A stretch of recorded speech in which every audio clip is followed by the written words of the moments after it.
siamo ramaricate e tristi, perché così vanno tolti molte possibilità di guarigione, di beneficiare di questa eccellenza, perché è una struttura di eccellenza, a tanti bambini che hanno bisogno di questo posto. Pare che stavolta non ci sia davvero nulla da fare. L'Opera Diocesana di Parma, proprietaria dell'Istituto di Riabilitazione Pio XII di Misurina, ha deciso di sospendere in modo definitivo ogni attività.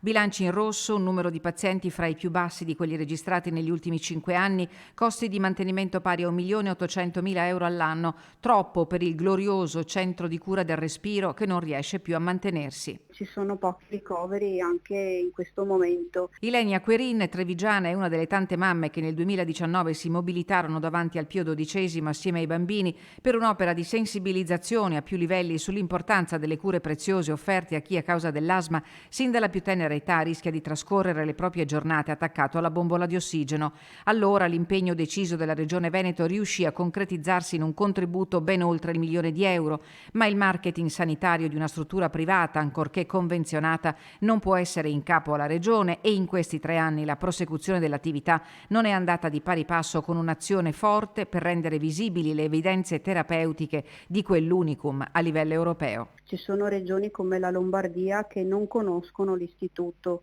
e bambini che potrebbero appunto approfittare di questo ricovero, ma non ne vengono alla conoscenza.